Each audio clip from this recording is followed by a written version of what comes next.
தேங்காய் பாலும் எடுக்காம எதுவும் அரைச்சி ஊத்தாம தேங்காய் பால் சாதம் சுவையில ஒரு 1 pot ரைஸ் பண்ணியிருக்கேன். பேச்சுலர்ஸ் கூட ட்ரை பண்ணலாம். ட்ரை பண்ணி பார்த்துட்டு எனக்கு கமெண்ட் பண்ணுங்க. 2 டம்ளர் சீரக சம்பா அரிசி எடுத்து கழுவிட்டு அரை மணி நேரம் ஊற வச்சிருக்கேன். 2 பெரிய வெங்காயம், 5 பச்சை மிளகாய், ஒரு 12 பல்லு பூண்டு. நீங்க பூண்டு வேணும்னா நீங்க கட் பண்ணியோ இல்லை இடிச்சோ வச்சுக்கோங்க.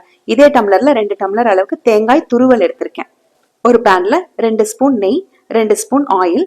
நீங்க ஃபுல்லா ஆயில கூட ஊத்திக்கலாம். தாளிக்கிறதுக்கு 5 கிராம்பு, ஒரு துண்டு பட்டை, கொஞ்சமா முந்திரி சேர்த்து நல்லா வறுத்துட்டு பெரிய வெங்காயம், பச்சை மிளகாய், பூண்டு எல்லாத்தையுமே நான் சேர்க்கிறேன்.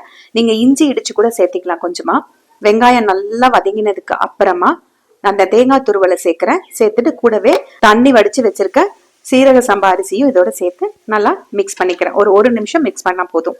1:2 ரேஷியோல 4 டம்ளர் அளவுக்கு தண்ணி சேர்க்கிறேன். 3/4 ஸ்பூன் உப்பு சேர்க்கிறேன். நார்மல் சாப்பாட்டு அரிசியில செய்யறதா இருந்தா 2 டம்ளருக்கு பதிலா 1.5 டம்ளர் எடுத்துக்கோங்க. 1:3 ரேஷியோல தண்ணி எடுத்துக்கோங்க. கலந்து விட்டுட்டு குக்கர் மூடி வச்சு ஆவி வந்ததுக்கு அப்புறமா வெயிட் போட்டு சிம்ல 10 நிமிஷம் விட்டு எடுத்துக்கிறேன். ப்ரெஷர் இறங்கினதுக்கு அப்புறமா ஓபன் பண்ணுங்க. கரெக்டா வெந்திருக்கு. தண்ணி அளவு சரியா இருக்கு. உதிரியா வந்திருக்கு. அரிசி கழுவிட்டு தண்ணி நல்லா வடிச்சு போட்டாதான் உங்களுக்கு கரெக்டா வரும். ஏன்னா நம்ம தண்ணி ஊத்தும் போது அந்த அரிசிலயும் தண்ணி இருந்ததுன்னா அதிகமா போயிடும். தேங்காய் பாலே சேர்க்காம தேங்காய் பால் சாதம் சுவையில ஒரு ரைஸ் பண்ணியிருக்கோம்.